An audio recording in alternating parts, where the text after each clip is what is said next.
We are truly witnessing one of the craziest college football seasons ever. I thought 2021 was crazy and I thought 2007 was crazy.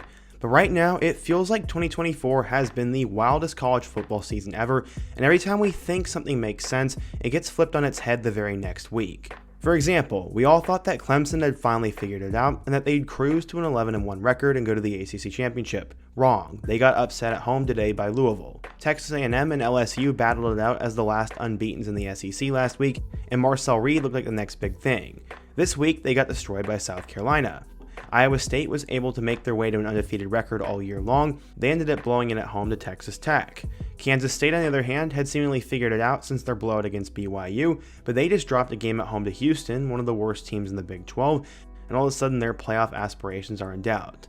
Those are just some of the biggest storylines from this past weekend, as tonight we're going to give a quick recap of Week 9, talk about all the different craziness that's happened, and my opinions and thoughts on it all.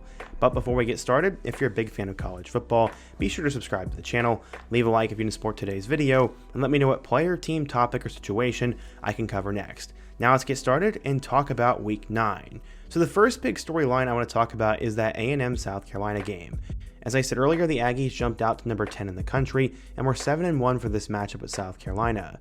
South Carolina has been flirting with pulling off an upset all season long, but just could not get the job done against schools like Bama or LSU. Finally, they put it all together as Lenora Sellers and Rocket Sanders went crazy tonight and ended up putting up 44 points to upset Texas A&M 44-20. A&M is now 7-2 with a 5-1 mark in the conference, and I have no idea what they're going to do from here and who the best team in the SEC is. Clemson, on the other hand, got blown out by Georgia in Week 1, but Cade Klubnik and Phil Mafah had seemingly finally figured it out. They've been cruising ever since, but today they just couldn't get anything going, and Louisville and Tyler Shuck walked into Death Valley and won that game 33-21. Right when we thought Louisville was dead in the water and not good, they now got a huge win, and they're back in the race for the ACC. In a battle of two teams desperate for bowl eligibility who we all thought could win 8 or 9 games to start the year, USC and Washington have both struggled. They're both 4-4 going into this matchup, and the winner put themselves in the driver's seat for a bowl game, and the loser made it a lot harder. Miller Moss ended up having a pretty good game, but Washington ended up getting a huge win at home, 26-21, and they are now cruising towards a bowl game. Kentucky and Tennessee was much closer than any of us could have ever imagined, as Kentucky has been absolutely horrible lately, and they're currently 3-6 with a 1-6 mark in the conference, whereas Tennessee has been pretty dominant. The Vols did end up pulling away by 10 points, but this makes me wonder how good Tennessee actually is, and we never know which team is going to show up. Pittsburgh was 7-0 this season so far, and led by Bama transfer Eli Holstein. Many were wondering when Pitt was finally going to flounder. They kind of got lucky in a couple of games, and it looks like after destroying Syracuse last week, they ran into one of the best teams in the country now, SMU. The number 20 Mustangs have a legit shot to win the ACC now, and could go to the playoff in year 1 in the ACC, and what they've done is marvelous, as they won 48-25. Baylor and TCU have always had some pretty good games, and led by one of the top quarterbacks in the country, Josh Hoover, many expected TCU to win this game. Instead, it went back and forth, and Baylor eventually kicked a game-winning field goal to win 37-34. In the preseason, Oregon versus Michigan was seen as one of the biggest games in college football this year, but after a 5-3 start, this game was no longer that big of a deal. Oregon was 8-0 though, and Dylan Gabriel and the Oregon Ducks went in and dominated in the Big House and won that game 38-17. Florida versus Georgia was not expected to be a very good game this week, but Florida really fought. Carson Beck had a ton of interceptions, but still managed to do enough to get them to the win. Florida had to play with their third-string quarterback after DJ Lagway got hurt, and despite it being close in the fourth quarter, ultimately Georgia punched it in, and Florida had an awful turnover, and the Dogs won 34-20. Honestly, if I was doing a video about 10 years ago to the day, the script for the Ohio State-Penn State game would have fit. Every year Penn State is hyped up as the next big thing, but whenever they play an elite opponent, they flounder. After getting off to a quick lead, Ohio State quickly dominated the rest of the game, winning 20-13, and it could have been a lot more. One of the shockers of Week 9 was that Duke was going on the road and actually beating Miami for a while, but just like Cam Ward's done all season long, he brought the number 5 Canes back, and they eventually won 53-31 at home to Duke, and they have now cruised to 9-0 with a 5-0 mark in the conference. Going back over to the Big 12, Texas Tech and Iowa State was seen as an underrated matchup, and many were wondering if the Cyclones were due for a loss. Late in the game, Iowa State had a chance to take the lead, but they ended up missing a field goal. Luckily, they got the ball back and drove down the field, but Texas Tech had enough time to go down the field as well, and eventually Brooks ran it in for a touchdown, and Iowa State could not execute, and they lost 23-22, and the Big 12 is flipped on its head because of what Houston just did. Houston decided to go with new quarterback Zeon Chris instead of Donovan Smith, and Chris helped them pull off one of the biggest upsets of the year. Houston's had quite the turnaround after being one of the worst teams in the country, and K-State played their worst game of the season, and they were caught napping. The number 17 Wildcats ended up losing 24-19, and all of a sudden, no one really knows what's going to happen in the Big 12. Ole Miss ended up giving Arkansas their worst loss in SEC history, as Jackson Dart threw for over 500 yards and 6 touchdowns, and they won 63-31. Minnesota and Illinois had a crazy good game, as Illinois had a chance late, but ultimately Luke Altmaier would fumble the ball, and Minnesota survived by 8, completing what has been another great turnaround for PJ Fleck. Northwestern and Purdue both went to overtime, and in Purdue fashion, they lost their 6th straight game after not kicking a field goal in first overtime, and then 2 plays later, Northwestern went down and scored and won 26-20.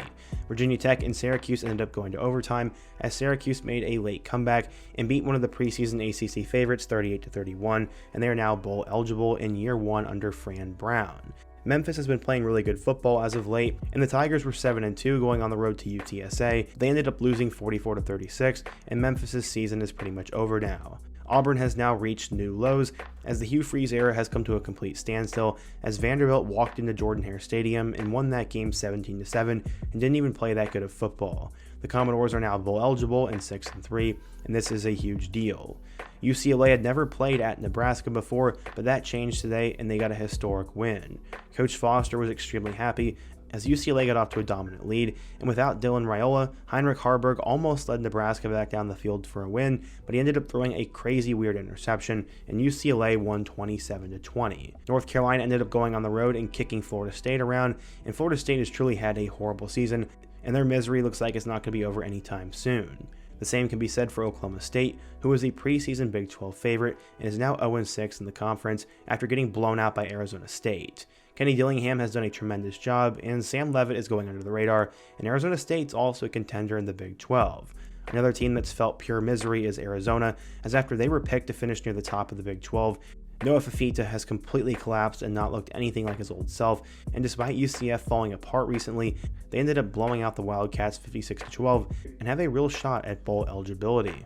Finally, the last big game of the day was Iowa and Wisconsin. The Hawkeyes and Badgers play each and every year, but we never really see Iowa put up 42 points. Typically, Wisconsin's defense is much better than this, and the Hawkeyes have now gotten to bowl eligibility, and Wisconsin has pretty much no answers at the quarterback position.